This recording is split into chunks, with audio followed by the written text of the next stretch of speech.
Disclaimer. दोस्तों, ये कहानी केवल एक काल्पनिक रचना है। ये केवल लेखक के द्वारा रची गई यह एक कहानी है। इसका वास्तविक जीवन से कोई भी संबंध नहीं है। कृपया आप कहानियों को केवल मनोरंजन की दृष्टि से ही सुने, और साथ ही अगर आप इस चैनल नॉवल स्टोरी 2.6 पर पहली बार आए हैं तो चैनल को सब्सक्राइब और वीडियो को भर भर लाइक करना ना भूलें। धन्यवाद। एपिसोड 29। माया के फेस एक्सप्रेशन देख आग्नेय के माथे पर बल पड़ गया और उसकी एक आईब्रो ऊपर की तरफ उठ गई। वो कुछ समझ पाता उससे पहले ही माया ने हल्का सा अपना पैर मोड़ा और एक जोर की किक आग्नेय के पैरों के बीच में दे मारी। माया के इस एक्शन से आग्नेय की आंखें बाहर आने को हो गई और दूसरे ही पल उसने माया को छोड़ अपने दोनों हाथों को अपने प्राइवेट पार्ट पर रख लिए। वो नहीं चीख पा रहा था और नहीं उससे दर्द बर्दाश्त हो रहा था। उसकी आंखें लाल हो चुकी थी।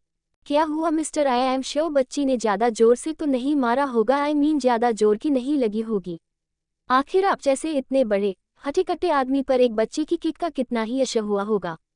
माया ने आग्नेय के पास आकर उसके चेहरे पर झुकते हुए कहा। आग्नेय ने सर उठा लाल आंखों से माया को देखा। उसकी आंखें इस वक्त आग उगल रही थी जो माया को अपनी आग में जलाना चाहती थी। आग्नेय का चेहरा देख माया के फेस पर डेविल स्माइल आ गई। वो हल्का सा और आग्नेय के चेहरे पर झुकी। माया की गर्म सांसें आग्नेय के चेहरे पर पड़ रही थी और उन दोनों की चेस्ट आपस में टच हो रही थी। तभी माया ने अपना एक हाथ आग्नेय के हाथों पर रख दिया। आग्नेय की आंखें हैरानी से बड़ी हो गई माया के इस एक्शन से। तभी माया धीरे से बोली, अभी बाप बनने के लायक हो। अगर अगली बार मुझे बच्ची बोला ना तो बाप बनना तो दूर मर्द कहने के लायक भी नहीं छोड़ूंगी। You know what I mean. इतना बोल उसने एक नज़र आग्नेय के हाथों को देखा और फिर वापस उसके चेहरे को देख अपनी एक आई विंक कर उसने अपना हाथ हटा लिया और वो 2 कदम पीछे हट गई। माया ने एक नज़र पूरे केबिन को देखा और फिर वापस आग्नेय को देखकर बोली, तुम कौन हो और कौन नहीं ये मुझे नहीं पता और नहीं मुझे ये जानने में इंटरेस्ट है। बट इतना तो पता चल चुका है मिस्टर जॉन के साथ तुम्हारा कुछ रिलेशन है और शायद राइवल्स का रिलेशन है। खैर जो भी हो, आई डोंट केयर। मुझे नहीं तुमसे मतलब है और नहीं मिस्टर जॉन से। मुझे सिर्फ अपने काम से मतलब है जिसे किसी ने बिगाड़ने की कोशिश की है और शायद वो तुम ही हो जिसने मेरे डिजाइन्स की फ़ोटो वायरल की है, जिससे मेरे डिजाइन्स की कॉपी बहुत सी कंपनियों ने कर ली है। बेवजह मेरा नुकसान हुआ है और बाकियों का फ़ायदा जो नहीं होना चाहिए था। ये सब तुम्हारी वजह से हुआ है मिस्टर। अब तुम मेरे माइंड से तब तक नहीं निकलने वाले हो जब तक मेरे हर एक नुकसान का हिसाब तुमसे बराबर नहीं कर लेती हूँ। ये बोलते हुए उसने टेबल पर रखा अपना पर्स उठाया और वो डोर की तरफ बढ़ गई। तभी माया डोर के पास आकर रुक गई। उसने हल्का सा सर घुमा आग्नेय को देखा और फिर तेज आवाज में बोला, मिस्टर अगली मुलाकात का इंतजार रहेगा। पहली मुलाकात में मेरा नुकसान हुआ है एंड आई प्रॉमिस अगली बार तुम्हारा नुकसान होगा और वो भी इतना बड़ा कि जिसे तुम अपनी जिंदगी भर नहीं भूल पाओगे। ये माया खुराना का वादा है तुमसे। सी यू, चलती हूँ। बोलकर उसने अपनी आंखें पर अपने गॉगल्स चढ़ाए और पूरे एटीट्यूड के साथ चलते हुए केबिन से बाहर निकल गई। केबिन का डोर बंद था इसलिए माया और आग्नेय की बातें बाहर नहीं सुनाई दी। माया ने एक नज़र केबिन से बाहर खड़े आदित्य और यतीक्ष को देखा और फिर उसकी नज़रें मिस्टर जॉन पर आकर ठहर गई जो नीचे बैठे हुए थे और आदित्य यतीक्ष उनके पास चेहरे पर बैठे विंडो से अंदर झांक रहे थे। विंडो ग्लास की थी पर उससे अंदर का कुछ नजर नहीं आ रहा था, पर कहते हैं ना एक उम्मीद पर तो सारी दुनिया कायम है, ऐसा ही कुछ यतीक्ष और आदित्य के साथ हो रहा था। वे इस उम्मीद से अंदर झांक रहे थे, क्या पता उन्हें अंदर का कुछ नजर आ जाए। माया अजीब नजरों से उन तीनों को देख रही थी। वो अपना सरना में हिलाते हुए धीरे से खुद में बुदबुदाई, बेवकूफ़, आई कांट बिलीव आज भी दुनिया में ऐसे लोग हैं। बोलकर वो वहां से निकल गई। इधर आदित्य और यतीक्ष के कानों में जैसे ही माया की आवाज पड़ी, उन दोनों के कान खड़े हो गए। उन्होंने तुरंत सर घुमा जाती हुई माया को देखा। माया को देखते ही वे दोनों एकदम से हड़बड़ा गए। आदित्य जो यतीक्ष पर झुका हुआ था, हड़बड़ाने की वजह से वो सीधा चेयर से नीचे मिस्टर जॉन पर आ गिरा। आदित्य के गिरते ही मिस्टर जॉन की जोर की चीख निकल गई। वे जोर से चिल्लाए, आ मार दिया, आह मेरी कमर तोड़ दी, आज ये बुलडोजर मेरी जान लेकर ही मानेंगे। ये बोलते हुए मिस्टर जॉन अपनी कमर सहला रहे थे। उनकी आवाज रुंधी हुई थी। मिस्टर जॉन की चीख सुन आदित्य एकदम से हड़बड़ा कर उठने लगा, पर तभी उसका पैर फ्लो पर फ्लिप हो गया और वो वापस मिस्टर जॉन पर जा गिरा। इधर मिस्टर जॉन, जिन्होंने आदित्य के खड़े होने से एक राहत की सांस ली थी, वे आदित्य के वापस गिरते ही एक बार फिर जोर से दर्द में चिल्लाए। वे फ्लो पर मुंह के बल जा गिरे और उनकी आंखें बाहर आने को हो गई। आदित्य ने एक नज़र मिस्टर जॉन को देखा जिनकी जान हल्क में अटकी हुई थी। आदित्य ने कुछ पल उन्हें देखा और वैसे ही उन पर गिरा रहा। उसे देखकर बिल्कुल नहीं लग रहा था जैसे उसका उठने का कोई इरादा हो। इधर केबिन के अंदर आग्नेय वैसे ही खड़ा डोर को देख रहा था। वो गुस्से में दांत पिसकर बोला, पहली बार ऐसी कोई बंदी मिली है जिसने आग्नेय वालिया को चैलेंज दिया है। I accept your challenge little baby. क्या नाम बताया था तुमने अपना? माया खुराना। इतना बोल वो चुप हो गया और अपना फ़ोन निकाल किसी को कॉल करने लगा। कुछ देर बाद दूसरी तरफ से कॉल पिक हुआ। आग्नेय सामने देखते हुए तुरंत बोला, माया खुराना की सारी जन्म कुंडली निकालो। जन्म से लेकर अब तक कुछ नहीं छूटना चाहिए। उसकी फैमिली, वो क्या करती है, कहाँ रहती है, एवरीथिंग, कुछ नहीं छूटना चाहिए। एपिसोड 30। कुछ देर बाद दूसरी तरफ से कॉल पिक हुआ। आग्नेय सामने देखते हुए तुरंत बोला, माया खुराना की सारी जन्म कुंडली निकालो। जन्म से लेकर अब तक कुछ नहीं छूटना चाहिए। उसकी फैमिली, वो क्या करती है, कहाँ रहती है, एवरीथिंग, कुछ नहीं छूटना चाहिए। बोलकर उसने बिना दूसरी तरफ की बात सुने कॉल कट कर दिया। वो ग्लास वॉल के पास आकर बाहर के नज़ारे को देखते हुए धीरे से बोला, Maya Khurana, I like your attitude. पहली बार कोई मिला है जिसने मुझे पलटकर जवाब दिया है। मज़ा आएगा तुम्हारे साथ खेलने में। जब तक खेल में प्लेयर बराबर का ना हो मज़ा नहीं आता है। लड़की ही सही पर हिम्मत है और तुम्हारी हिम्मत को कैसे तोड़ना है ये मुझे अच्छे से पता है। ये बोलते हुए उसके फेस पर अजीब सी स्माइल आ गई जो पॉजिटिव वाइब तो बिल्कुल नहीं दे रही थी। तभी उसके फ़ोन में मैसेज की रिंग बजी जिसकी आवाज़ सुन उसने अपना फ़ोन निकाल उसमें आया हुआ मैसेज चेक किया और उस मैसेज को देखते ही उसकी स्माइल और गहरी हो गई। वो सीधा केबिन से बाहर निकल लिफ्ट में चला गया।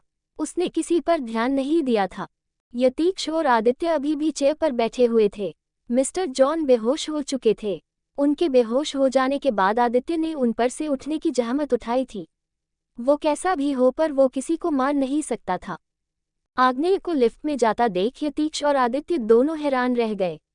उन दोनों ने एक बार एक दूसरे के चेहरे को देखा और फिर वापस लिफ्ट की तरफ देखने लगे।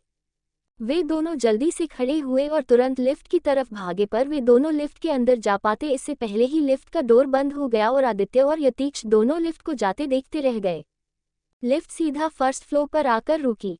आग्नेय लिफ्ट से बाहर आया और सीधा ऑफिस से बाहर निकल अपनी कार में बैठ वहां से निकल गया। वो यतीक्ष और आदित्य को अपने साथ नहीं लेकर जाने वाला था। कुछ देर बाद आग्नेय की कार एक जगह आकर रुकी। वो कार से बाहर आया और चुपचाप सामने देखने लगा। वो जहाँ खड़ा था वो एक सुनसान जगह थी। दूर दूर तक पेड़ों के अलावा कुछ नजर नहीं आ रहा था। वो एरिया जंगल के बीच का एरिया था। आसपास से जंगली जानवरों की आवाज़ें आ रही थी। रात होने वाली थी इसलिए कुछ भी क्लियर नजर नहीं आ रहा था। आग्नेय ने कुछ पल खामोशी से खड़े रहकर सामने देखा और फिर अपने कदम सामने की तरफ बढ़ा दिए। वो जिस तरफ जा रहा था वहां से जंगल और गहरा होता जा रहा था। कुछ दूर चलने के बाद आग्नेय एक जगह आकर रुक गया। वो चुपचाप सामने देख रहा था। सामने एक बड़ा सा खंडर जैसा घर दिखाई दे रहा था जो कि पुराना और कई दिनों से बंद पड़ा हुआ नजर आ रहा था। उस पर मिट्टी जमी हुई थी और डोर वॉल्स भी थोड़ी टूटी फूटी सी थी। उस घर की हालत देखकर ही पता चल रहा था जैसे उसे कई दिनों से उसे खोला नहीं गया हो और नहीं उसे संभाला गया था। वो घर एकदम सुन्ना पड़ा हुआ था। आग्नेय चुपचाप उस घर को देख रहा था। तभी उस घर का मेन डोर जो टूटा हुआ था वो ओपन हुआ और उसमें से एक आदमी जिसने अपने हाथ में गन पकड़ी हुई थी और उसके कपड़े भी बहुत अजीब से थे। उसने ऊपर कलरफुल शर्ट पहनी थी और नीचे ढीली ढाली सी पेंट। गले में रुमाल डाल हुआ था और वो मुंह में कुछ चबा रहा था। वो आदमी दिखने में गुंडे मवाली टाइप का लग रहा था। तभी उसके पीछे से एक आदमी और बाहर आया जिसने उसी के जैसे कपड़े पहने थे और हाथ में गन पकड़ी हुई थी। उन दोनों ने अपने पैनी नजरें घुमा चारों तरफ देखा।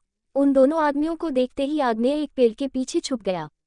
उसने अपनी कमर के पीछे से गन निकाल हाथ में पकड़ ली और ट्रिगर पर अपनी उंगलियां कसते हुए उसने हल्का सा सर बाहर निकाल उन दोनों आदमियों को देखा जो अब अंदर जा रहे थे। उन दोनों को अंदर जाता देख आग्नेय की उंगलियां गन के ट्रिगर पर ढीली पड़ गई और उसने अपने कदम उस खंड की तरफ बढ़ा दिए। इधर माया फुल स्पीड में कार ड्राइव कर रही थी। वो अपने अपार्टमेंट जा रही थी जो उसने खरीदा था और वही अभिमान और आरशी थे। माया का चेहरा इस वक्त एक्सप्रेशन लेस था जिससे उसके दिमाग में क्या चल रहा है इसका कुछ पता नहीं चल रहा था। वो अभी ड्राइव कर ही रही थी तभी उसका फ़ोन रिंग किया, जिसकी आवाज़ सुन माया ने पैसेंजर शीट पर पड़े अपने फ़ोन को देखा जिस पर डेविड नाम शो हो रहा था। माया ने तुरंत फोन उठा कॉल पिक कर अपने कान पर लगाते हुए कहा, हम बोलो, कुछ इन्फॉर्मेशन मिली है? वो सब कहा है, और इन सब के पीछे किसके हाथ है? तभी दूसरी तरफ से किसी आदमी की आवाज आई, यस मैम, पता चल गया है, वो सब कहा है। मैं आपको एड्रेस सेंड कर रहा हूँ, वे सब वही है, एंड इसके पीछे कौन है इसका हम पता नहीं लगा पाए हैं, बट आई एम श्योर वो वही होगा जो इन सब के पीछे है। ये सुनते ही माया ने एकदम से कार को ब्रेक लगा रोक दी। उसने अपने फोन की स्क्रीन पर देखा जिसमें एक जगह का एड्रेस आया हुआ था। माया ने डेविड की बात का बिना कोई जवाब दिए कॉल कट कर दिया और फोन को वापस पैसेंजर सीट पर रख अपनी कार को टर्न लेकर वो उस एड्रेस की जगह जाने लगी। कुछ देर बाद माया की कार एक जगह आकर रुकी। माया ने बैक सीट पर पड़ी अपनी गन उठाई। गन दो थी। माया ने दोनों गन को अपने हाथ में लिया और फिर वो कार से बाहर आ गई। तभी उसकी नज़र अपने सामने खड़ी कार पर पड़ी जो रॉयल्स कार थी। उस कार को देखते ही माया की आईब्रो आपस में मिल गई। वो धीरे से बोली, आई थिंक ये कार उसी की है जो इन सब के पीछे है। ये बोलते हुए उसने कार पर से नजरें हटा सामने देखा जहां घना जंगल नजर आ रहा था। माया ने कुछ पल सामने देखा और फिर अपने कदम उस तरफ बढ़ा दिए। कुछ दूर चलने के बाद माया के कदम रुक गए और वो चुपचाप सामने देख रही थी जहां एक खंडर नजर आ रहा था। माया ने कुछ पल उस खंडर को देखा और फिर अपने कदम उसकी तरफ बढ़ा दिए। उसके दोनों हाथों में गन थी और वो कॉन्फिडेंट के साथ चल रही थी। उसके चेहरे पर कहीं खौफ का नामो निशान नहीं था। वो खंडर के पास आए और धीरे से डोर ओपन कर अंदर जाने लगी। उसकी नजरें सामने देख रही थी। सामने एक छोटा डोर था जो अंदर से बंद था। माया उस डोर के पास आए और हल्का सा अपने हाथ से डोर को धक्का दिया। तभी एक तेज आवाज के साथ वो डोर नीचे जमीन पर जा गिरा। डोर टूटा हुआ था इसलिए माया के हल्के से हाथ लगाने पर भी वो नीचे गिर गया। डोर लोहे का था जिससे गिरते ही एक तेज आवाज वहां गूंज उठी। माया ने झट से सामने देखा। उसके सामने 5 से 6 आदमी हाथों में गन पकड़े हुए थे। माया कुछ करती इससे पहले ही उन आदमियों ने गोलियां चलानी शुरू कर दी। पर माया को एक बुलेट भी लगती इससे पहले ही किसी ने उसे कमर से पकड़ झटके से वॉल के पीछे खींच लिया और गोलियां सामने की वॉल पर जा लगी। बुलेट लगने की वजह से वॉल में छेद पड़ गए और उनमें से चूना जैसा झड़कर नीचे गिरने लगा। तो दोस्तों, आखिर कहानी में आगे क्या होगा, यह जानने के लिए इस स्टोरी को सुनते रहिए सिर्फ और सिर्फ novel_story_2.6 चैनल पर। और अगर कहानी आप सभी को पसंद आए तो वीडियो को लाइक, कमेंट और शेयर जरूर करें। धन्यवाद।